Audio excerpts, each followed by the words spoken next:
49ers game day back in action. Dieter and Jake, day 3 of free agency. I'm not going to lie, Jake. It wasn't looking too good days 1 and 2. And then the Niners came out and I won't say totally redeemed themselves, but certainly look a whole lot better after day 3. And we're going to break it all down. Jake, how you doing? I'm good. It was setting up to be the offseason of mid, just pure every other team swinging. It's also really the summer of Mozgov, as we Yep. talked about. Cap exploded, weird contracts everywhere. It's too much. It's too much for me. Well, Mid-level Niners, players just getting way too much money, but good for them.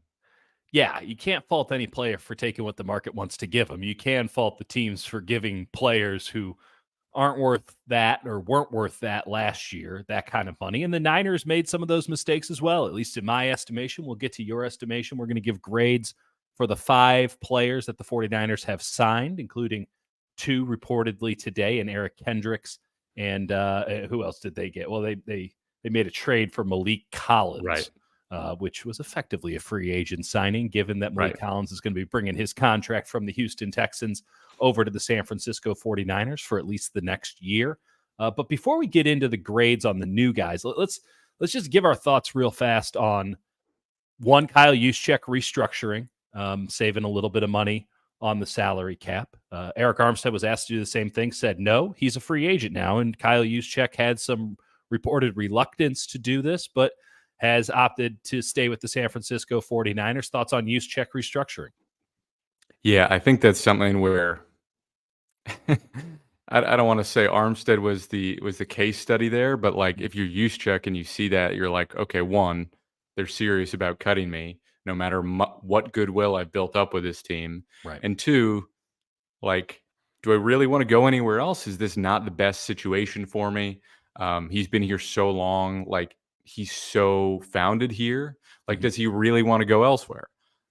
So I There's think not a the lot Niners of other probably teams that he could go to. I mean, I'm sure he would have a market, but there's only so much of a fullback market in the NFL, even with all the Shanahan disciples out there. So right, and I think his numbers around 7 or something. So dropping that down, he's still a well-paid fullback. It's not like, but he's not getting what he was initially offered. So I think if I was him, I'd be hesitant. At the same time, like, to stick around the 49ers, make a decent salary, it could be like, I don't think he's talked about retiring, anytime soon. But like, if I'm him and I win a Super Bowl, I'd retire, like I'd give it one last shot.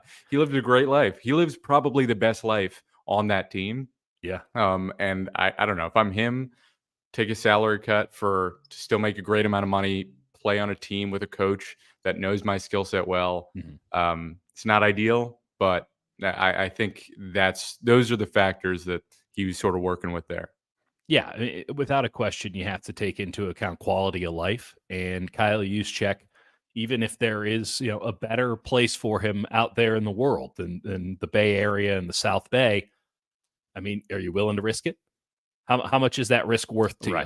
$1 million when you've made how much money in your career? So can't fault anybody for taking the big money, and I can't fault anybody for taking a pay cut. I mean, we got to remember here, as much as we are about to dehumanize all of these people, like there is a human element to all of this. And yes, the NFL mantra, at least as agents will tell you, is the man who leaves with the most money wins in this war of attrition.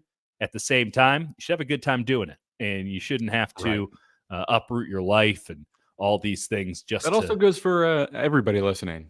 Quality of life, baby. Think about it.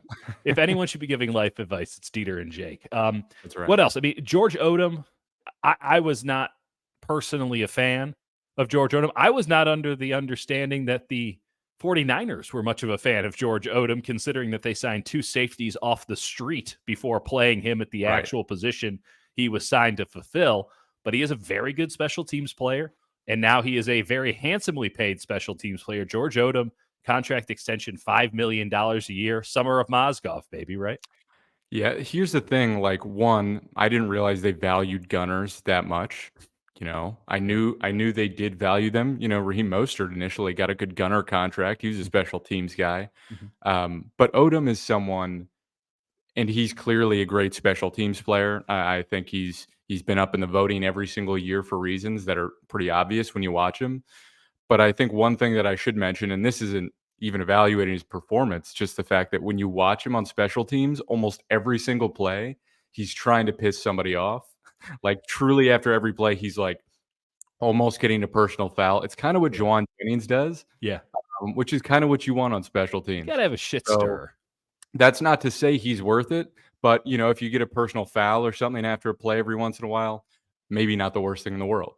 Yeah, and listen, he's somebody who's going to hold the special teams units accountable, right? You do need an ace on special Yep, teams, and they want George Odom to be that ace. And apparently, a special teams ace, not named Matthew Slater, is worth $5 million a year now. So congratulations to apparently. George Odom.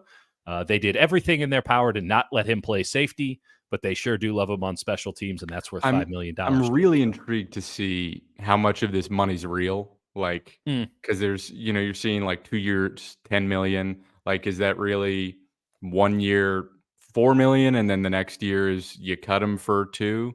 Yeah. We'll see. We'll see. But either way, like it's decent money to play special teams, and as we'll get into, decent money for guys who are kind of whatever. Some Yeah. guys.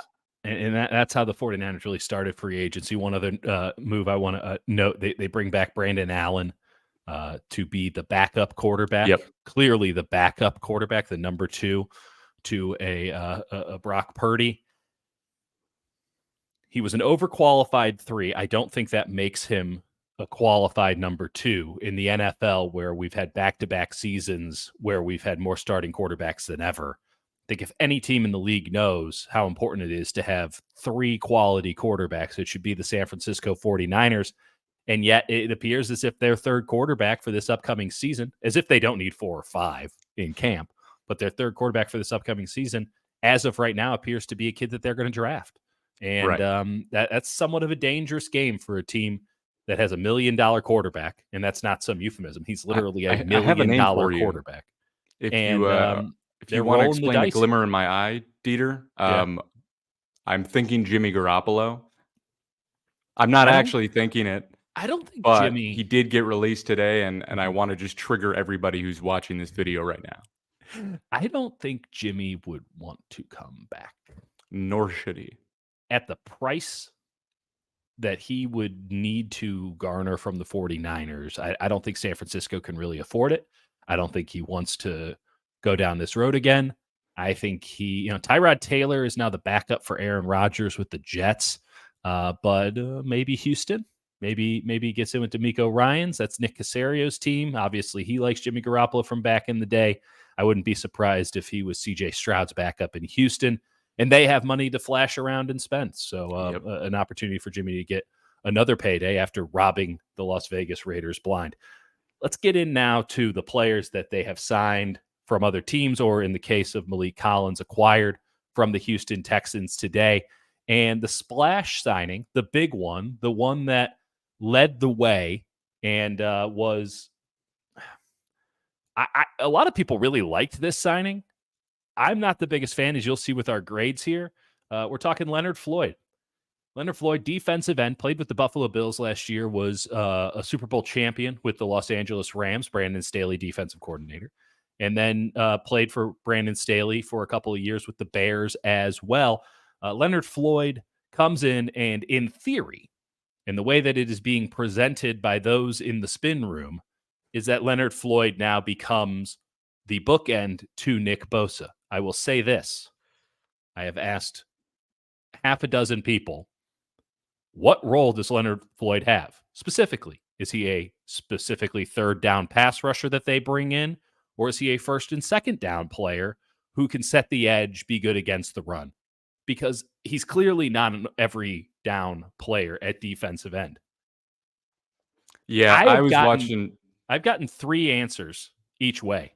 He's a first and second down player, or he's a third down player. That does not inspire a lot of confidence. You got tape here from what was actually a pretty good game he had against the Pittsburgh Yes. Steelers in the So playoffs. I watched Floyd. He gives you length, on the edge. He's a bendy sort of physical with his hands sort of guy. Yeah. And with him, it's something where, I don't know if he's going to provide exactly what the 49ers are imagining he's going to provide. Right. He's got production every single year. You can see it sometimes. He looks twitchy. Mhm. I watched the Chiefs game. Didn't look great there. He came out firing like he had the energy, and then he just got shut down. By the two So worst tackles in football. yeah, yeah, that was what was going through my head every single time I thought about that. Mhm. So I don't know how much he's got left in the tank. I mean, Well, maybe I think it's 0, but the number I think there's a little juice, and maybe it's something where you limit him to a third down pass rushing role, but at the same time, like, I don't know if he's been that excellent as a pass rusher to warrant that role. not So since with the Rams. I don't think the value is excellent. I think his fit is like he's a guy who can play on the edge and he's fine, but at 10 million a year, I don't really understand. I mean, maybe it's just the market, but I just Yeah. 10 million a year seems high for a guy whose better days are, in my opinion, and I think yours, behind him. You have to account for inflation. $10 million a year is a lot of money last year, and it's a little bit less money this year. So I don't like the value at all, because again, I don't know what role he is supposed to fulfill for this team, and no one who should know knows either. So if he is a situational third down pass rusher and you watch him strictly under that guise, well, I'd like to note a big number. He had 0 sacks in the last 8 games. I mean, he was a no-show in the second Yeah. half of the season. And he was, everyone goes, "Oh, he had 10.5 sacks." 3 of those were Zach Wilson running into him. So, okay, I guess those are sacks. I'm not, it's hard to give him credit. I mean, Zach Right. was just literally running into him like he didn't know how the joysticks worked in Madden. And a lot of those two were Daquan Jones up the middle when he was actually playing, making things happen and creating some double teams in the middle that Yeah. opened up the opportunity for Floyd, who, listen, when he was with the Rams, I thought was probably a bit overrated, but did have some moves, did have some Agreed. juice, was a good player. He was a good player for them. And if you were giving that guy this contract, I'd have no problem with it. When he was Right. with the Bears, he had really plus years. That's a long time ago. The whole world has changed irrevocably. He was nothing for the Buffalo Bills in the home stretch of the season, which is when the Buffalo Bills really needed him. They had no pass rush for the last 2 months of the campaign, but they had Leonard Floyd the whole time. I don't care Yeah. about how many games he started in a row. What I care about is how he finishes games. I look at the tape and it says very poorly. I don't know where people are seeing this great run defender. I didn't see it last year. I'm going off No. of last year's tape strictly. I know the other years. I'm going off of last year's tape because this is a veteran player. I need to see what you've done for me lately. And frankly, even giving the Niners credit just with the inflationary market and such, I don't get it. I don't get it at all. He's a body to have in the rotation, but $10 million for a body to have in the rotation, that's dangerous, When dangerous, you dangerous precedent. when you watch the Bills and there are moments where they have another twitchy, long edge rusher, and sometimes I'd be like, "Oh, is that Leonard Floyd?" And it's Gregory Rousseau. Yeah, And I'm like, "Well, okay. Well, it was one of them. It wasn't Floyd. He played well against Pittsburgh. he did. Again, Pittsburgh's terrible. Yes. So, their offensive coordinator was Matt Canada, so it's hard to be like, Well, it wasn't for "Wow, that nice game, job." but yes, they Oh, still right, had he was. He was. they had Mason Wasn't. Rudolph as their quarterback. They had it's incredible the Pittsburgh Steelers made the playoffs. It's respect to them. But yeah, I'm with you to close out on Floyd.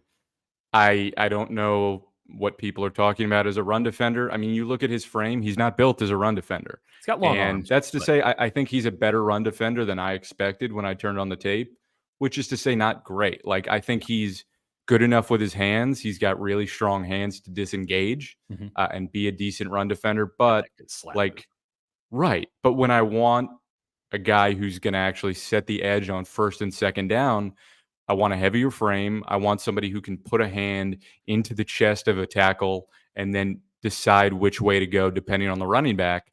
And a lot of the times I see him getting pushed back and then engaging rather than the other way around.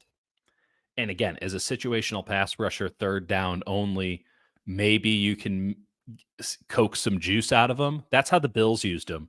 And he ran Yep. out of juice halfway through the season. We just saw what that looked like with Javon Hargrave.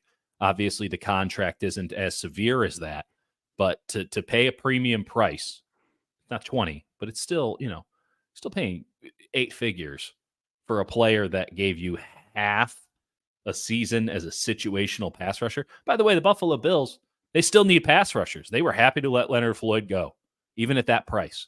Even if that is the price of what they're like, whatever, we'll figure it out in the draft. They let him Right. go. And, but a good locker room guy by all accounts, I've heard positive things there. I have him as a C fit, mainly because I don't know what the hell he is. And that's just being deferential to his resume over his career. If I am grading it on just 2023, it's a D. And value wise, I don't see the 2-year deal looking very good. I have a hard time understanding how he's Yeah. going to live up to $12 million in year one, but I'd like to be wrong. Yeah. Yeah. I mean, the more you say it, the more I kind of regret not making a worse grade. My only hesitation is I don't know how much of this is guaranteed. It feels like a deal they're going to be able to sneak out of in year two. Probably.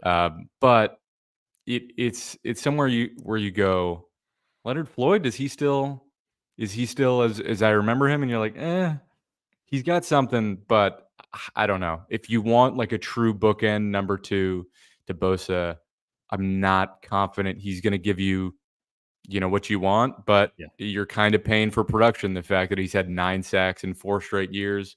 But that said, I would have thought the Niners would be a team that looked beyond that. And I think with players like Amenahu, they did, where they looked at the advanced stats and how he gets pressures. And, but, we'll see. So before we move on, sorry, this is the big name. I do want to hammer these home. There's a lot of folks out there who I think are rightly inferring that this was a Brandon Staley move because Staley had him with the Rams and had him with the Bears. And my point on this is pretty simple. Brandon Staley is not the defensive coordinator. I'm not disagreeing with anyone's inference that this was a Brandon Staley move. I'm disagreeing with the 49ers allowing Brandon Staley to make moves, if that is indeed the case, which we don't know it to be, but I mean, it kind of looks like it. Brandon Staley, if you wanted him to be your defensive coordinator and not, I guess, run a shadow government, hire him as the damn defensive coordinator. And this is the big bullet. This is the big cannonball that they had. This is the most money they've spent on anybody yet. And even if they're trying to spread it around, it speaks volumes that this is a guy who is probably more of a teacher's pet, or at least a preferred option from your assistant defensive head coach. There's something weird going on there, and I just want people to kind of keep their finger on that page, because this might be something we're talking about a lot, not just this offseason, but as we get into the season. Like, you and I are Staley heads. We thought he would have been a great defensive coordinator hire. I'm glad that they brought him in. I don't like this shadow government thing that might be happening in the background. Just throwing that out. I don't know how involved he was in this, but I'm sure they picked his brain on guys he thought would be good fits, and I wouldn't be shocked if his name came up. So, but I do like the idea of a shadow government going on, and unpeeling that as the season goes. Yeah, I think this is the sort of conspiratorial slant that's going to help us with the YouTube algorithm. Let's talk about another pass rusher. This is Yetur Gross-Matos, who they threw a lot of money at him too. They threw $9 million a year at Yetur Gross-Matos, which was a real surprise to everybody who had looked at any of anyone's top 100 or top 150 free agent lists, because he wasn't on it. And I'll say this, Jake. There's a little something there. I mean, he's an interesting athlete. I don't think he knows what the hell to do. And my concern is he's 26 years old, has 4 years of NFL coaching, and still doesn't know what to do. But maybe Chris Kasarik can figure out what to do with this guy, because there is a lot of athletic potential in this frame. Yep. I watched this game. This is him against the Saints. He's number 97. And I went into this as most normal people in the world. He's on the right edge here for those watching on YouTube. As most normal people in the world, I did not watch. He blows up this run play. That's a good play. Good size. I think it's something where no one watched the Carolina Panthers, right? No, that you want to talk Um, about sickos. yeah, Even absolute Steph sickos. I Curry mean, here's the thing though. wasn't watching the When you Carolina watch, Panthers. I'll pull up one more clip of him. Great. When you watch him play, this time he is, Is that I believe, tackle? on the right edge. Oh, is he right edge? No, it looks like I think he was tackle there. We're going to see it when we get to behind the camera Yeah, or behind. that's what's great about the all 22 is you kind of have to find the guy in the middle. Yeah, So he starts four eye. three tech up here. He's even further out. He's 4-eye. That was a nice play. Yep. And you just this is what I'm talking about though. He's got the burst off the line. He's got a frame that makes him a tweener. Really interesting possibilities, but his hands are terrible. Doesn't know what to do with them.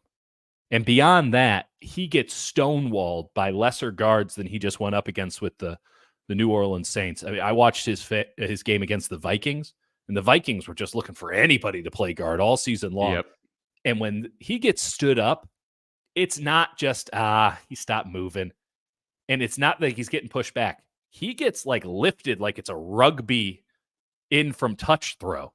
I mean, they lift him off. He's long and tall, and you see all of it. It's like getting expanded like a straw from McDonald's with his spine. I think I'm with you. I think he needs to work on leverage. I think the fact that he was put in so many weird positions on the Carolina defense. One, I think bodes well and how the Niners can use him. And two is like, all right, well, we might have to spend a lot of time teaching him, and it might take him a sec to sort of get accustomed to what we're trying to do.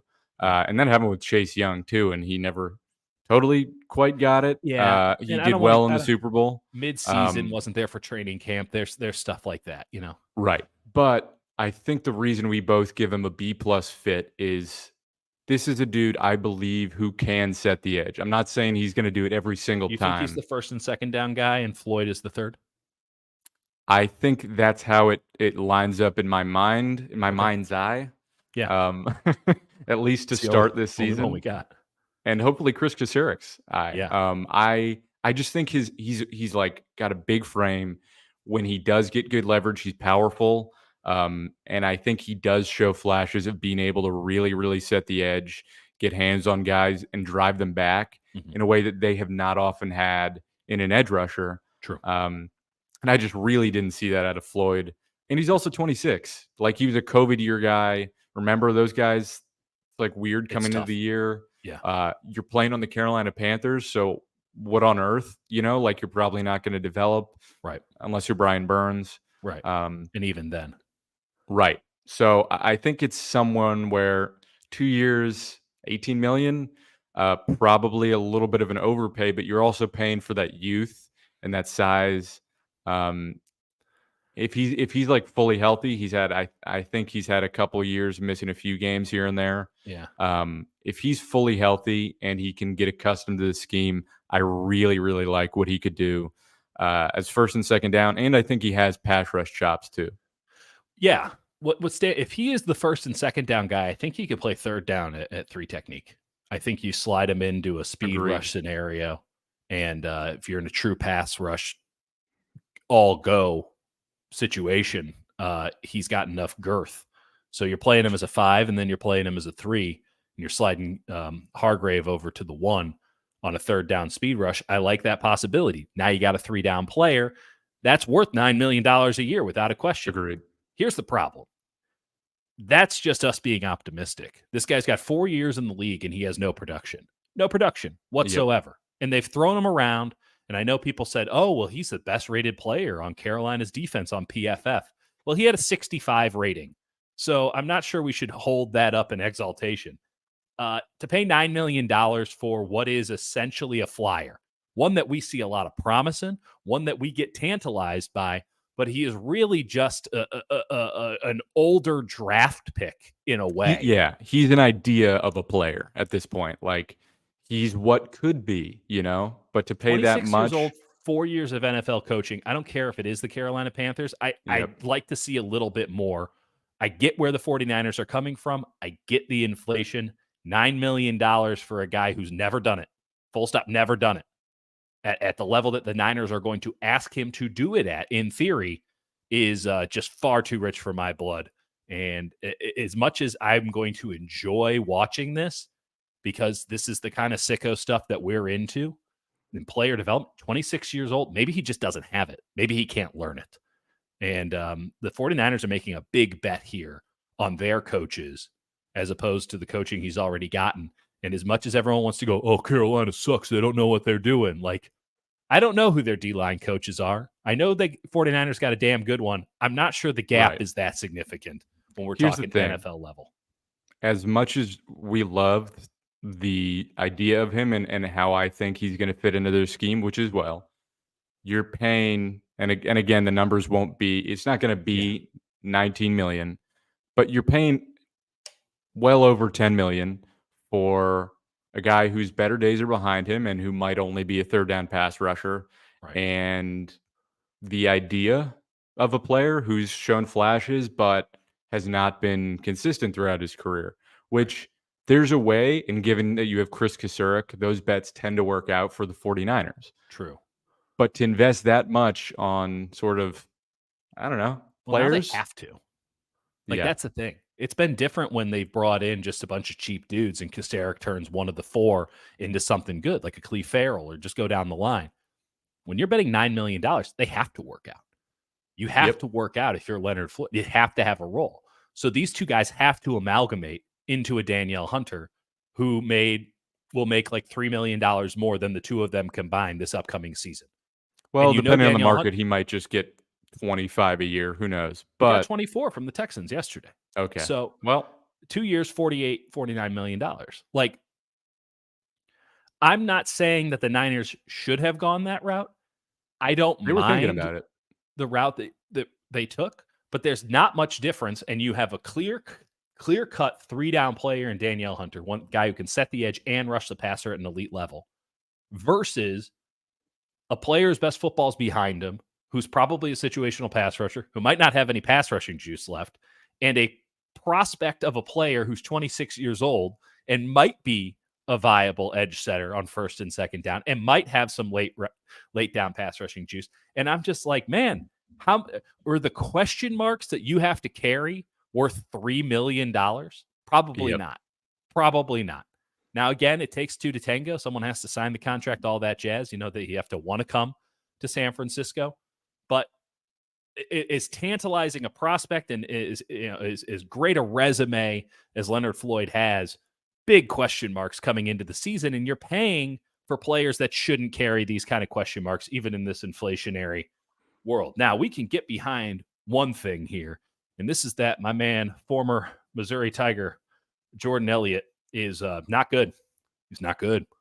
He's this is, you want to talk about. I don't understand this one. They threw away money. They threw away money. Let me start. Let me at least show some good clips. And guess what? The good clips were against the 49ers left guard, which is not great.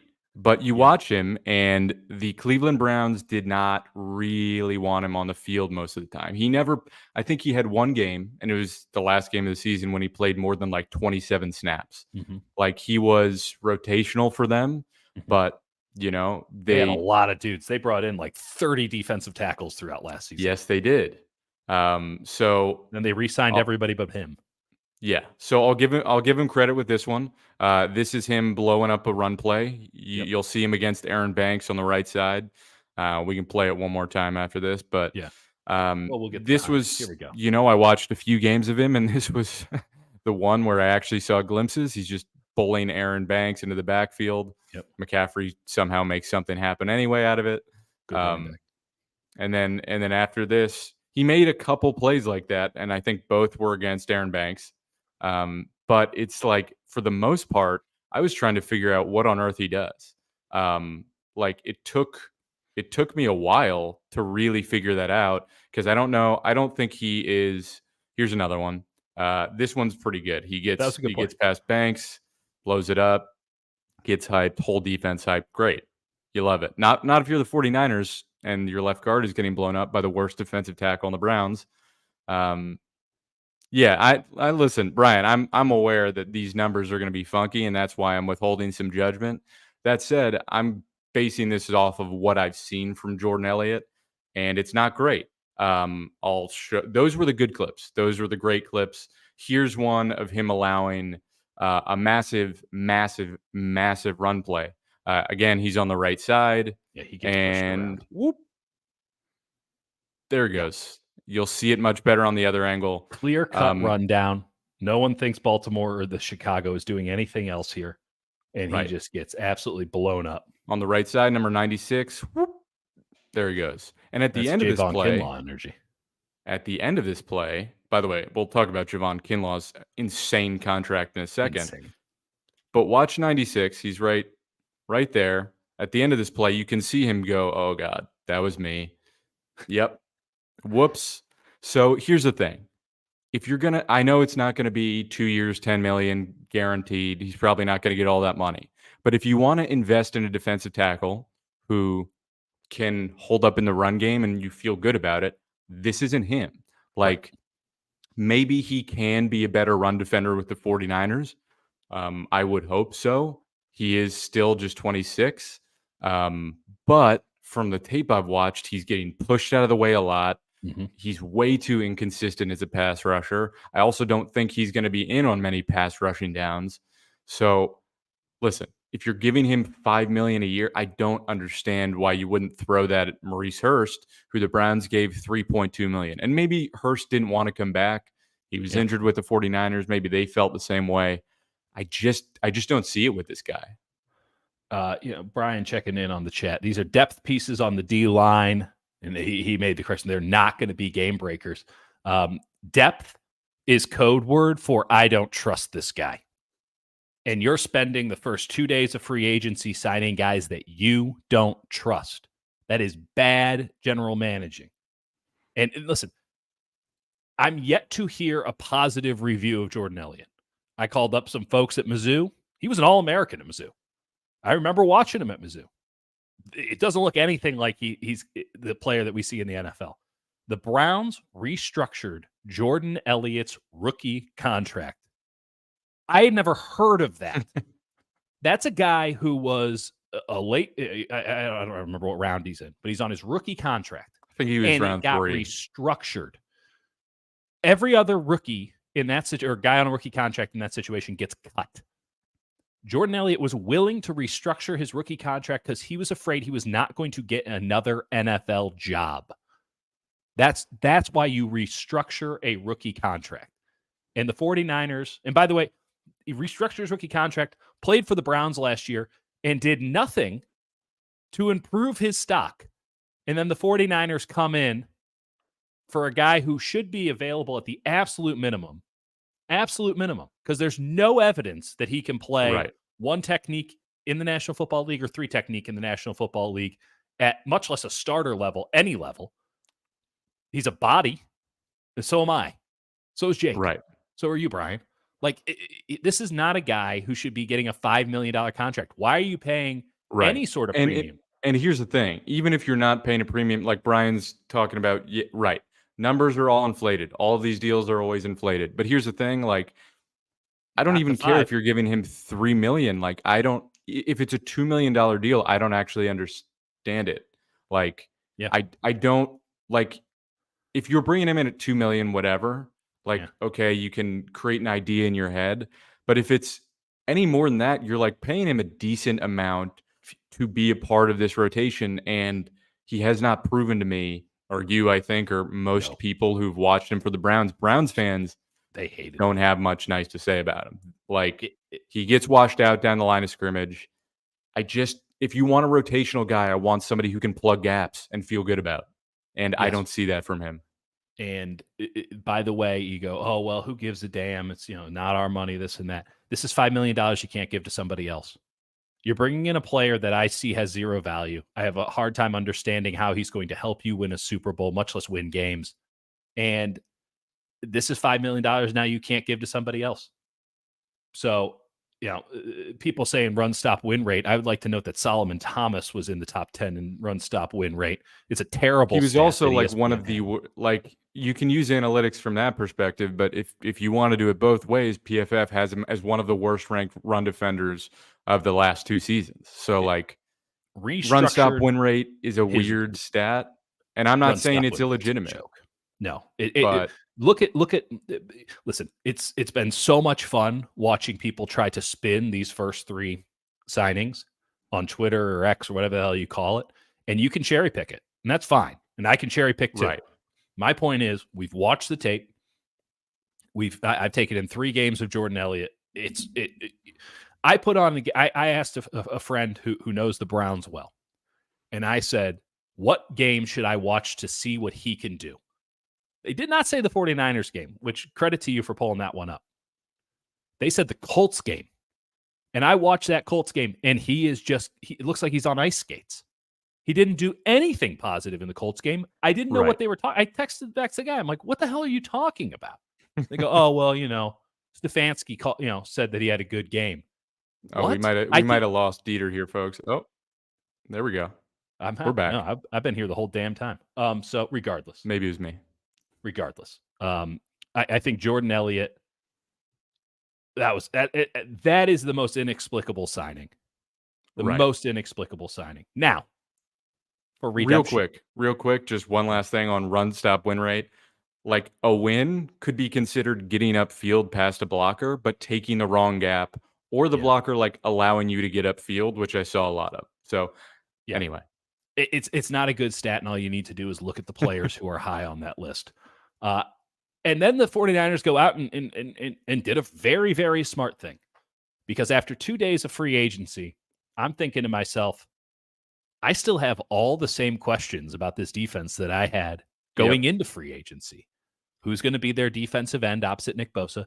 Who's your starting defensive tackle now that Eric Armstead's gone? Who's your will linebacker with Dre Greenlaw out? And who's your number 2 corner? Okay. Defensive end, I guess, is answered. Not satisfactory to my level, but it's been answered. Okay, fair enough. It doesn't feel great. Defensive tackle had not been answered after 2 days. Cornerbacks clearly had not been answered after 2 days. And then day 3, they come out and they answer the question at weak side linebacker. I love the Eric Kendricks signing. I think it is a perfect signing for the very weird scenario that the 49ers are in. I think he's a player who's, yes, his best football's behind him. I thought he was dramatically overrated as a Viking, but he deserved rating as a Viking. He was a really good linebacker for the Minnesota Vikings. Not as good as everyone said he was, but very good. Wasn't very good last year for the Chargers. No one really seemed to be very good for the Chargers last year. Wonder who their head coach was. Regardless, I think this is perfect. This is somebody who is competent, adult, and smart. He can hold down the fort at weak side linebacker until Dre Greenlaw comes back. If Dre Greenlaw comes back, if Dre Greenlaw is still the same player that he ever was, you needed to solidify this position. I don't know if you could have done any better than Eric Kendricks. I don't care what the number is. This is a good signing. Agreed. And the fact that it was reported as a 1-year deal, like those contracts are never pricey. When they just give you a number and they don't tell you what the actual price was, it should be cheap. Even if it's not, like even if it's say $5 million, I think that's fine. What I see from him, Jordan Elliott $5 million. Exactly. I think one thing he was overrated with the Vikings was like his coverage and everything, that he was this full package linebacker. But he was really good. If you'll remember, he picked off Jimmy Garoppolo in that divisional round game in the playoffs. I remember. Before Shanahan promptly took the ball out of Garoppolo's hands and then ran it straight for the next 2 games. Yeah. But he still has coverage ability. I think his instincts are great. I unfortunately for him, not really for him, but more for the Chargers' entire defense, watched the Chiefs game in week 7 where they just got gutted. I mean, here's the thing. There are some plays. The one truism in life is that the Chiefs are going to beat the Chargers. I watched some plays and Kendricks was doing what he was supposed to. They would also do this weird late blitz thing that never worked. I don't know what that's about. Yeah, it was Staley trying too hard. He was desperate because he was not getting much in their safety, whose name Dean Marlowe. I actually have to pull this clip up because it's the worst effort. People were talking about Chase Young's loafing. I've never seen a player, I think, loaf as much as I saw this one guy loaf for the Chargers. You got to show this. And it was like, let's see, which one is it? You got a million clips here. Yeah. But basically he was just I think he was really solid in what he was asked to do, but This is Kelsey would Hendricks. pull away. Hendricks. Yeah, Kendricks was solid in coverage, but then like Kelsey breaks the rules of the defense, Yep. and you're just like it's just brutal. It's just like he knows exactly where the open space is, Yeah. and just has the absolute worst time in the world Well, for when every you have a linebacker. quarterback tight end connection the way that Kelsey and Mahomes have, it's pretty hard to be a weak side linebacker. I think uh, everybody on the 49ers could attest to that. given Yeah, it's what we brutal, saw. man. But again, let's get back to the nut of this thing. Yes, Dre Greenlaw is an exceptional player. He's maybe an all-pro caliber player. I don't know if we'll ever see the Dre Greenlaw that we so enjoyed watching ever again. And it's tough to go. You're not going to get a replacement for him, and Eric Kendricks is not a replacement for him. But you got to feel really good about just where he would fit in, even if Greenlaw comes back and is the same dude, because he played some Mike linebacker last year. Yep. And he can handle that role if something were to happen. Fred twists an ankle. And so this is you want to talk about depth? This is a really good depth piece because you trust him enough to start. That's good depth. Guys that could start but don't, that's good depth. Guys who you sign without the intention of starting, that's just me. That's just me hearing, I don't trust this guy to begin with. And you shouldn't chase good money after those kind of players. So I think Eric Kendricks was a total win, and it pulled it back a little bit for me on free agency. Any middle linebacker that has shown coverage chops, that has been in the league as long as Kendricks has, I don't know how you could argue it's a bad signing. Sure, he's going to be, I think, 32, but I don't really care. You're not going to get many guys that you can rely on next to Fred Warner, and they ask a ton of those guys, and they're only going to ask more of them this season.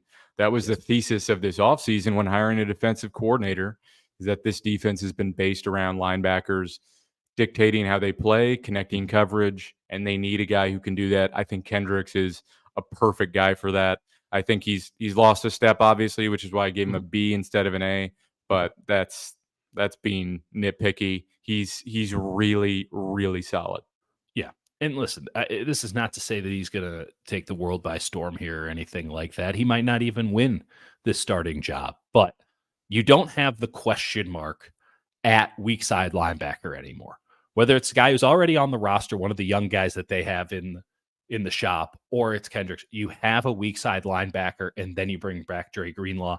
If you're trying to win a Super Bowl, you need talent that's surplus to needs. And at linebacker, they can say they have it. And that was not something they could have said on Tuesday, Monday, Sunday, but they can say it moving forward. Defensive tackle position has also been locked down, at least in my estimation. Malik Collins. He's a big boy, and he's not sort of the grizzly bear that I was hoping the Niners would get, a guy who could just expand his arms out, give you a bear hug, shut down the run, almost a two-gap player in the 49ers one-gap-and-go system. But he's got moves. He's got quick feet. He's got good get-up.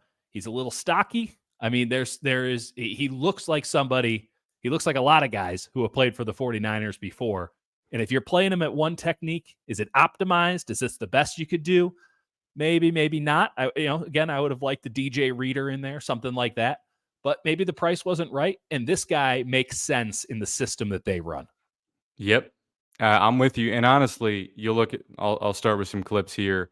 You can see it better on this angle. He's on the left side. He didn't grade out as a great run defender. I don't think he was a consistent run defender, but there were times you really saw it. He could split double teams. He can take them on and hold his ground. And I think, he was asked to get upfield a little aggressively at times, and maybe he overdid that. But there's a few clips where he's just great. Like even against the Titans here, this is like a goal line package. And Derrick Henry runs right at his spot, and it's stonewalled because he's just there. He's got the frame to hold up. Again, there's a little lack of consistency, but man, he's a great pass rusher. I mean, great maybe is a little generous, but he's a really good pass rusher. He's got the burst. He's got moves. He's got a little wiggle. Some spin moves, that you don't see out of defensive tackles, and I'm not That's right. quite sure how he does it. That's He'll right. sell inside and go outside or vice versa. Yeah. But I really, really like what I saw from him. What do you think of the price tag? And 8 million, I think it's fine. I have him Um, as a C. It's a bit rich because I don't know if he is. He is by default at this juncture their starting defensive tackle next to Javon Hargrave. yep. There's a lot of similarities to Hargrave. He's a little bigger. I mean, again, we got to be clear about what the system is here. It's penetrate the gaps. It's not take guys on, it's penetrate the gaps. This guy can do that at a very good level. He's strong. That was a great Yep. clip you had there. He took on 2 dudes. Like, there's a lot of positives. I don't feel incredible about $8 million, but Right. if that's the price, that's the price. I don't want to come out here and be like, oh, A plus, great job. It's fine. And C to me is fine. That's fine. Yep. I say this, though, the fit is great. If money has nothing to do with this, this makes all the sense in the world because a lot of people have been out here, I think justly, saying, oh, DJ Jones, DJ Jones, DJ Jones, because the Broncos are probably going to cut DJ Jones. Apparently they're holding on to him anyway. Well, you could have traded for DJ Jones too. I mean, Right. the DJ Jones hype train was getting really revved up. And again, for good reason. They didn't have a starting defensive tackle. We know DJ Jones was a starting defensive tackle. And honestly, their run defense has gotten worse while it was still good a couple of years ago. And it kind of fell back to mediocre last year. You think, well, DJ Jones could fix that, but it's not the same DJ Jones. And this guy, I want to get to the bottom of this with, I want your thoughts and get to the bottom of this. The Texans are giving him up. Why? Yep. Maybe that's why it's a C, because otherwise it might be a B. But then I'm like, man, D'Amico Ryans does know what he's doing, Right. and they're adding a lot of talent. They really have, and maybe they're just thinking, man, he might not be an every down player for us. Didn't like that motor. He'd be more of a situational player, probably his best fit, probably his best fit for the 49ers as well, which means I think DT is still on the board at pick 31. Regardless, $8 million rotational player. We want to make sure that we're not, overspending here. Let's send him to a good home. Let's put him in a good place. We don't really need much to give a 7th round pick or whatever. But they're eating some dead cap on this. I There's think a weirdness they that I eat can't 10 million, but if they'd cut him, I think they would have lost 2.5 million, more than just keeping him on the roster. So by trading him, they save 3.5, which is not a ton. And it's like, it might be the it's an difference amount of where what you're Daniel like, Hunter wanted to get him in, exactly. So I think it's something where they had a clear upgrade in mind. They're like, listen, we're kind of fine on the interior. We've got options we like more. Yeah. But we're not just going to cut him for nothing. Let's see if we can get him, save a little money. 7th round pick doesn't matter. Yeah. But it does make you wonder why they wanted to get off him so bad. And I think, again, he was inconsistent. He wasn't super reliable in the run game. He had those moments. They also played some bad teams. But yeah, I don't know. That left me scratching my head a little bit too, where you're like, what? Why are the 49ers in on this? 96 here. He's right here, right? Yep. He's shading over Lake and Tomlinson. I mean, that is good stuff right there. That is good stuff. Yep. Taking on to Mekhi Becton, who is not a bad tackle in my estimation. Just stonewalls him. So he might not be the bear hug guy, but he's got enough get up to hold his own. Laken Tomlinson is washed, but and is I don't think has a job anymore. But right. You could do worse. You could do worse. I've seen a lot worse guards. I watched the 49ers after all. And Mekhi Becton coming in, and this guy is just like, nah, I got both of you. So, Brian checking in. This is a good question from Brian. Thanks for watching, Brian. Really do appreciate you. Agreed. This is a good question. Chase Young and Gregory, or YGM and Floyd? I think it's the latter, legitimately. And maybe that's just because we haven't seen him actually play football yet. No, I can give my explanation. Yeah. Gregory was horrible. Correct. For them. He could not. He did not hold an edge. Didn't do it Bad once. vibes too. He's an Also, enemy of like Eric Branch. was He's an mean to enemy of Eric me. Branch, who is a Yeah. lovely man. And like did the thing of like going up to talk to him about any confusion. Then Branch was like, he's a good dude. Branch is just a great dude, and to not get along with him, that's to the side. His performance, though, I didn't see it. I No, just he was the most like frustrating player to watch on that team. right. And so I think you got two guys, one who, has played for Brandon Staley before. Um, his better days are behind him, but I still think Floyd can offer you stuff as a pass rusher. Gross Matos, I like the upside of him. I Mhm. like his frame. Young was also inconsistent. I just think Gross Matos has something to prove. Yep. You've got a great D-line coach who's going to be able to mold him, I think. Mhm. Floyd, I'm not as stoked about, but I just think those guys are solid scheme fits from day one. And yeah, what do you think? You're paying for the upside with Gross Matos. That's Agreed. dangerous. Paying for upside. Because honestly, when you said he's got something to prove, I can see that. I can also see him saying, I'm as good. Clearly, I'm good. You just paid me $9 Right. million a year. And then he doesn't improve. I don't know this guy from Schmo. I don't. He went to Penn State, and he was the guy they talked to before that COVID draft. So from Yeah. that perspective, I would hope that they have some assurances that like he's a hardworking dude. He seems Yeah. like a pretty good dude. But again, you don't know. I'm, Like you could get a little contract and then take your foot off the gas pedal. I want to say this because we've gone through everybody now. And if I had to give a grade to 49ers free agency so far, it's a C. And Agreed. that's I'd give the same one. generous because it was an F yesterday. And I guess today's an A then. I don't know. I mean, they pulled themselves out of a pretty big hole with Kendricks And and with let- Collins.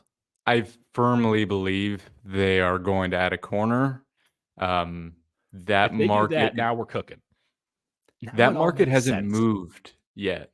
Like that's one that's been on the sidelines, and there are some dominoes to fall with that.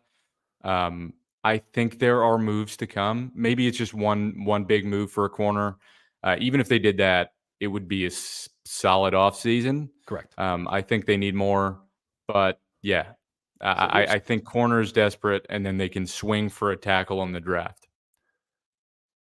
Yeah, they can't even touch offensive line with the way this roster is currently constructed. Yeah, Because now you have the issue is before Collins came in, this team had two glaring needs on defense.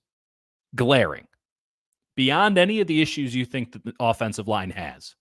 And understanding that Kyle doesn't value offensive line, particularly the interior offensive line fiscally.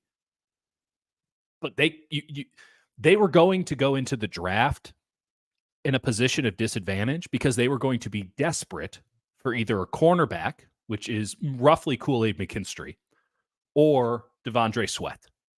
Those are the guys who would fall into their lap at 31. right. But now you're desperate for those guys. The entire league knows you're desperate for those guys. And so now you're probably trading your a couple of day 3 picks and a day 2 pick so that you can move up 5 spots to make sure you get that guy.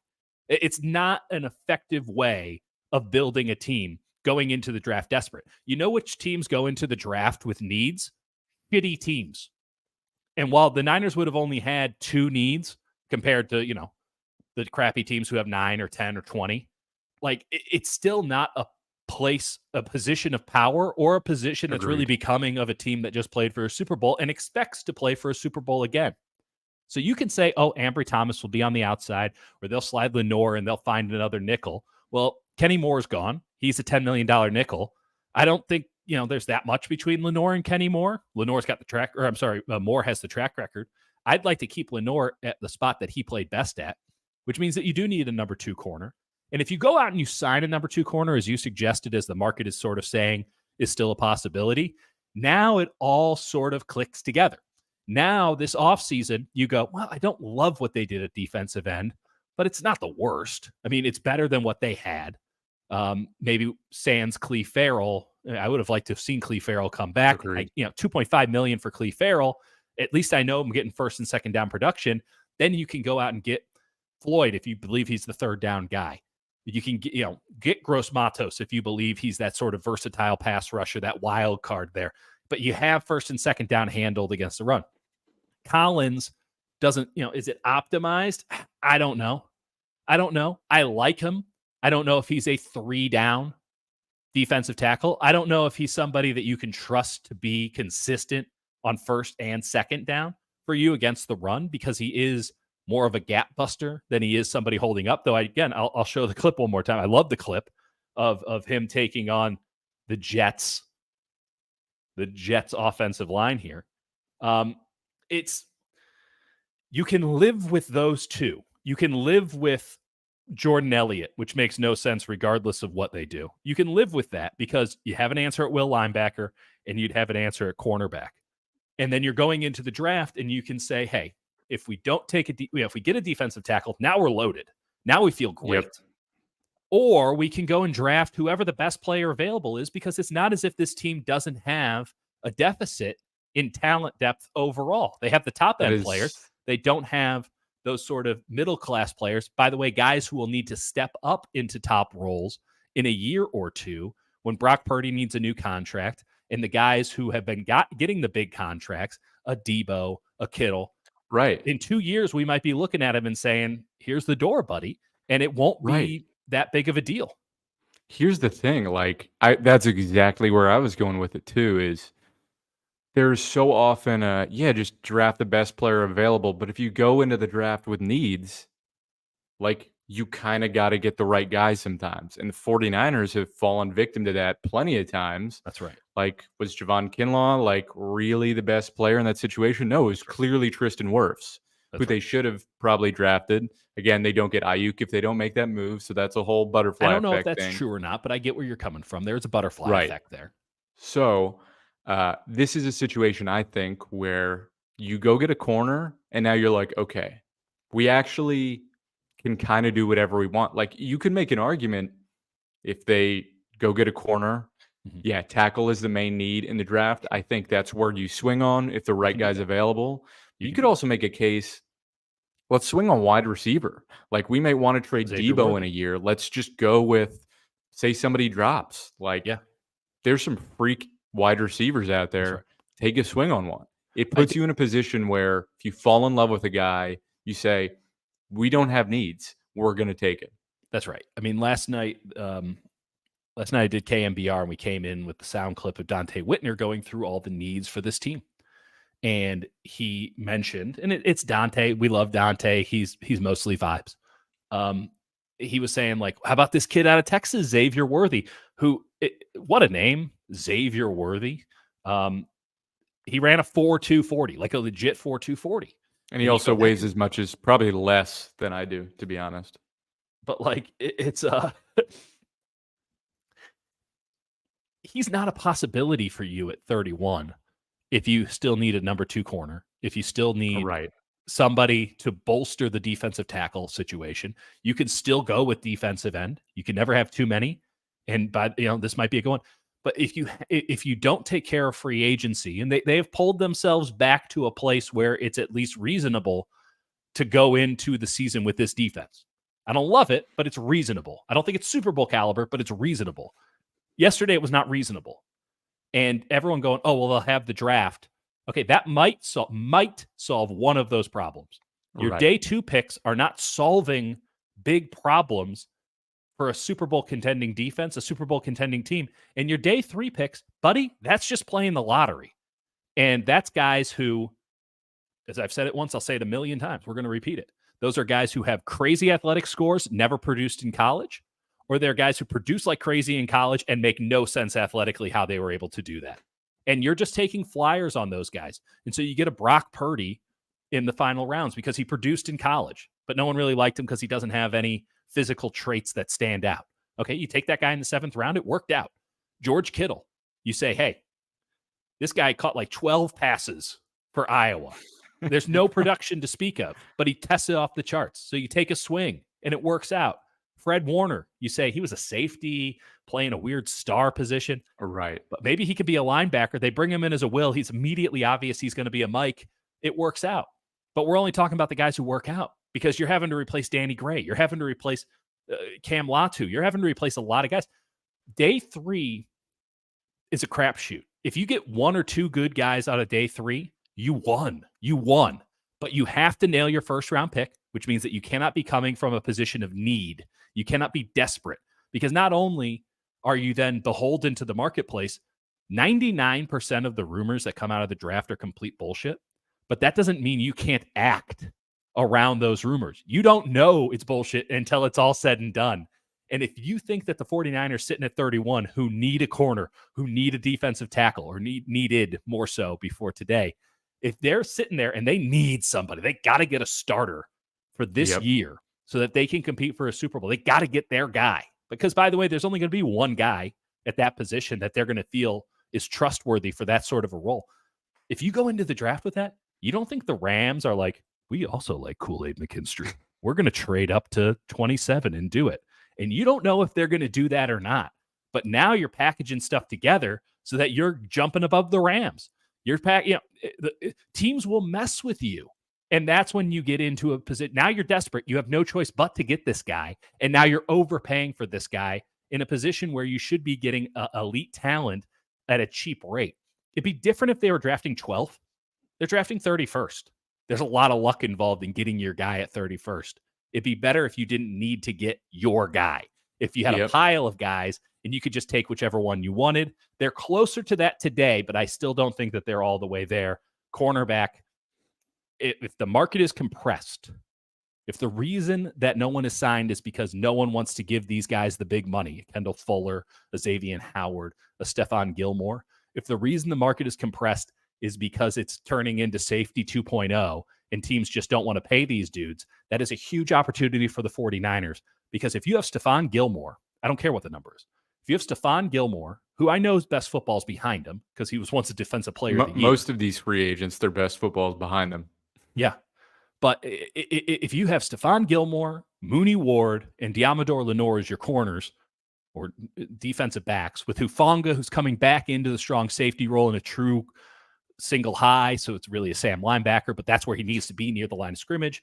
You got Jair Brown, who I'm a big fan of, as your free safety. Maybe you can bring in somebody to back him up there, but that should be cheap.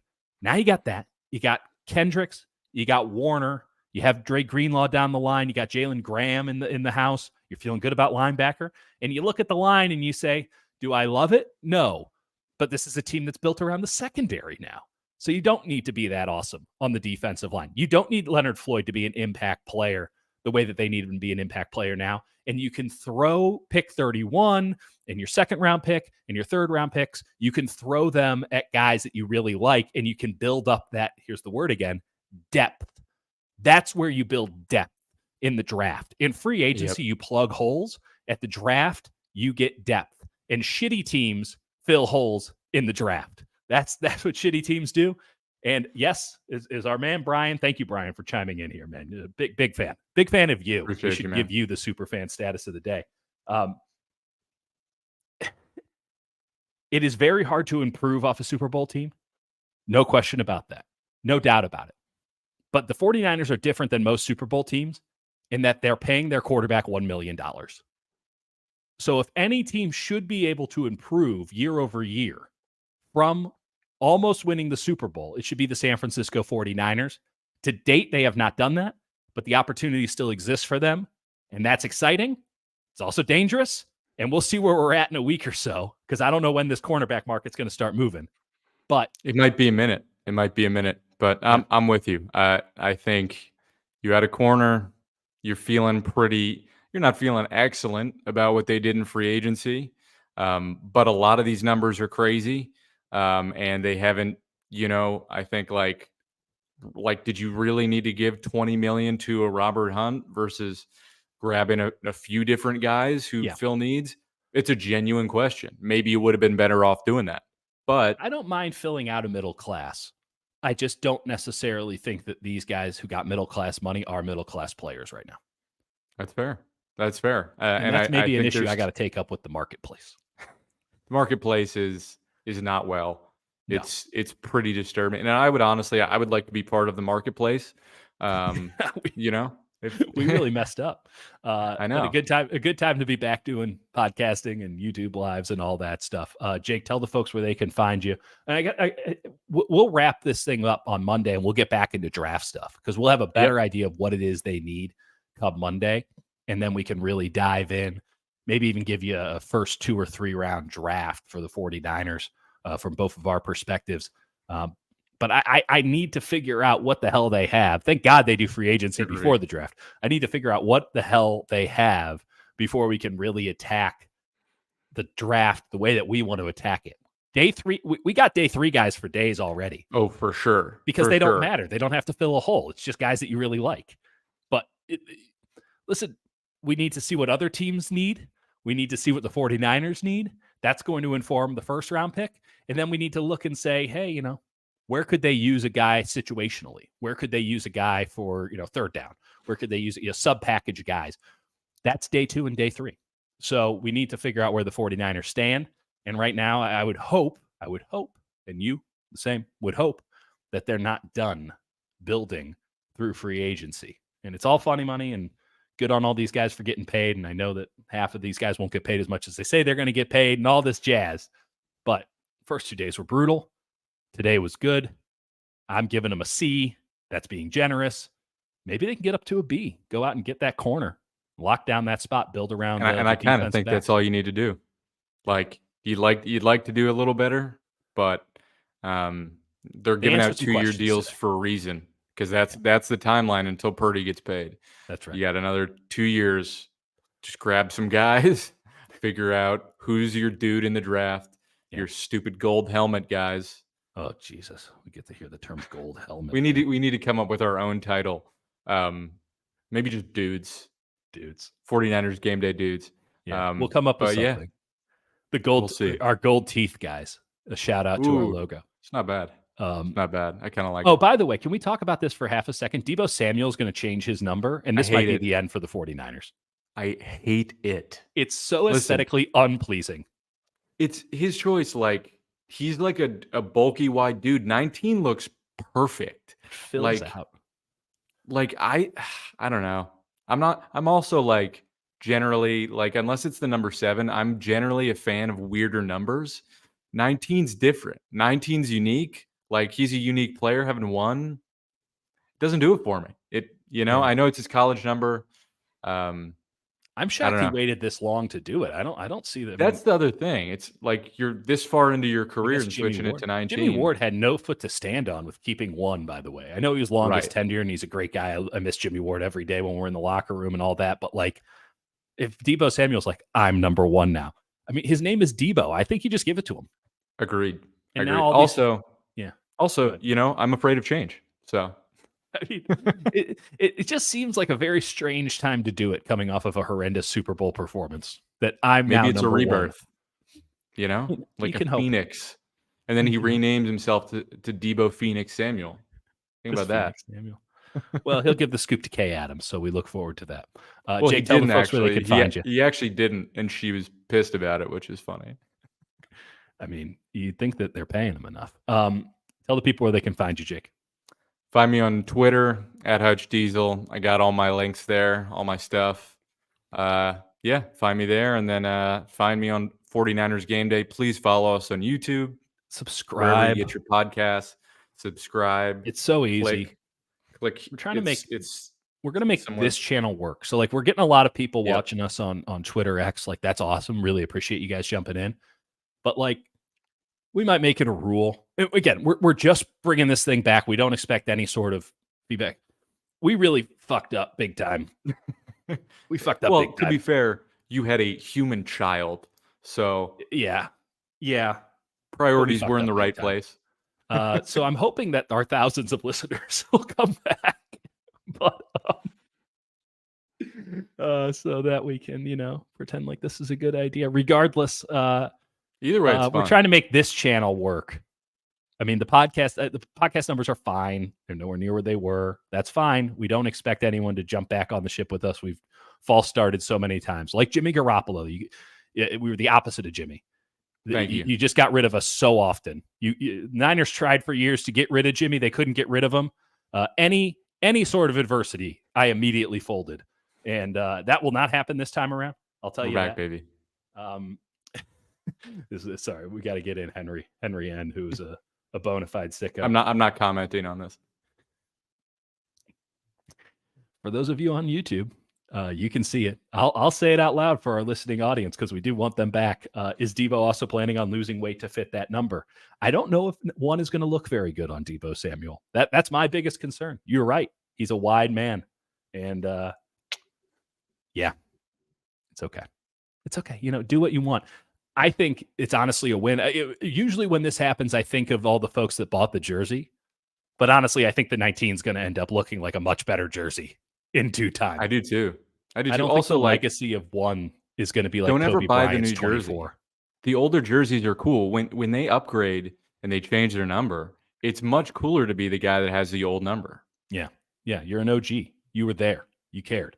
But yeah, that's a thing that's happening. And again, if you haven't subscribed, we're trying to build up the YouTube channel, trying to make sure that we have our diversification in the media space. So subscribe to the YouTube channel.